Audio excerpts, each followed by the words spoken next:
Bonitinhas e bonitinhas. É muito comum a gente que faz crônica esportiva, oficial ou amadoramente, ou a gente que tem blog, comentar que determinado atleta está no nível de seleção, que pode ser chamado a qualquer hora pelo técnico Tite, que merece ser olhado, esse tipo de coisa.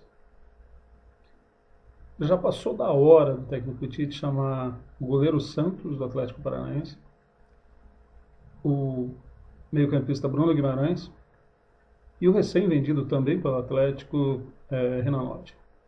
Ele está nas seleções de base ainda, tem idade olímpica, mas tem futebol para mais do que isso.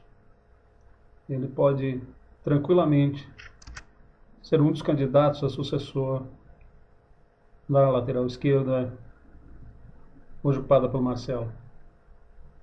Marcelo não chega à Copa por idade, mas pode chegar por desempenho físico, pode chegar por conquistas. Só que o futebol espanhol não vive aquele momento mágico que vivia nos tempos de Cristiano Ronaldo. A falta dele embaçou um pouco aquele brilho de um campeonato que tinha no seu coração Messi e Cristiano Ronaldo.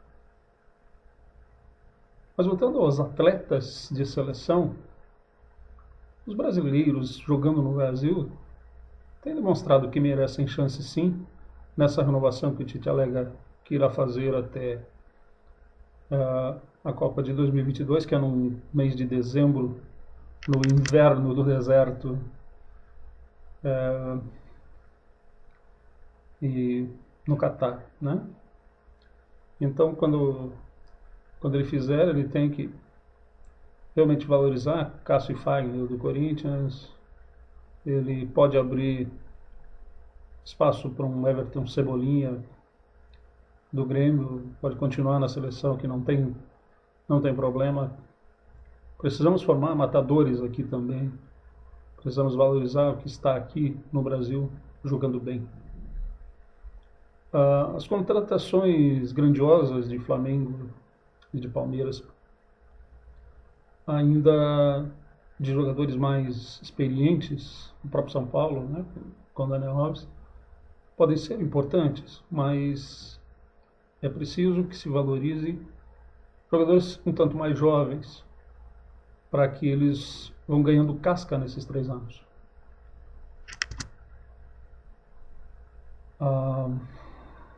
Palmeiras tem bons valores. O Dudu é um jogador que dá para chamar para a seleção, não tem problema.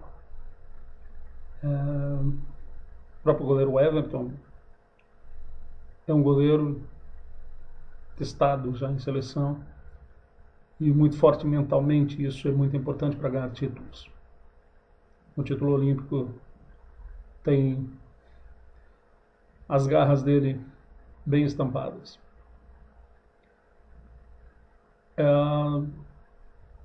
Nós podemos renovar com jogadores que jogam aqui e formar pelo menos um time, metade do time no solo brasileiro.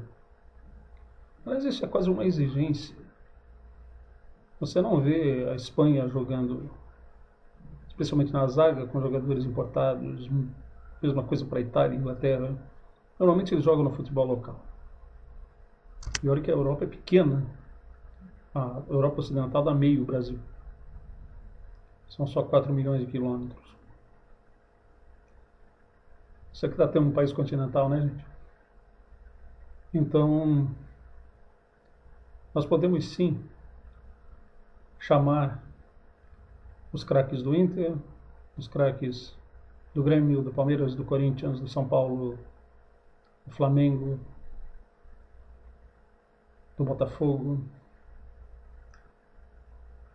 É mais difícil chamar craques, por exemplo, embora existam, claro, mas a times em decadência, caso do Fluminense e Vasco, aí é mais difícil. Mas, mesmo assim, é preciso avaliar os grandes jogadores que jogam no futebol brasileiro.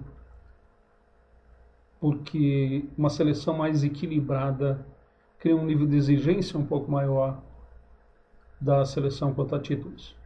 Quando se tem 20 atletas jogando fora e 3 que jogam no Brasil numa seleção inteira, não existe aquela pressão do aeroporto, não existe a pressão de se eu voltar amanhã ao Brasil, como você é recebido quando se perde uma semifinal de Copa do Mundo, uma quarta de final. Então é vital que esses jogadores tenham responsabilidade, que eles sintam a consequência, a tristeza, o rosto das pessoas na derrota.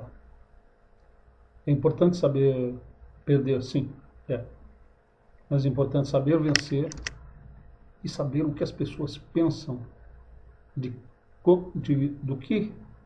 quem somos nós quando vencemos ou quando perdemos. É preciso ser responsável para com os brasileiros que bancam o futebol, que lotam estádios, que patrocinam essa modalidade.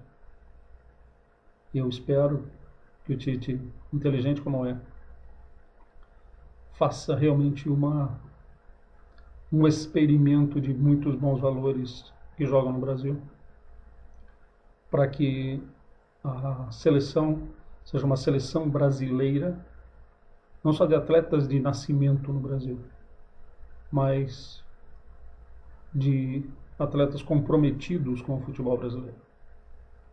Se nós quisermos que o futebol brasileiro seja um bom produto de marketing, o Campeonato Brasileiro tem que continuar tendo bons atletas. É preciso aprender a reter de alguma forma os jogadores, seja na linha do patrocínio, do direito de imagem, seja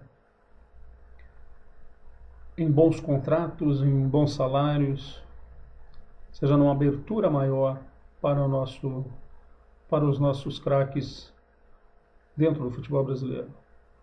E se preciso, sim, reter um pouco mais os jogadores até seus 19, 20, 21 anos. Mas eles vão cedo demais para a Europa e acabam perdendo identidade. Então, vamos reforçar a identidade do futebol brasileiro e abrir realmente um novo caminho em busca da sexta estrela, que eu não chamo de hexa, porque esse termo não está ajudando nada. Nós queremos a sexta. Deixa hexa para lá.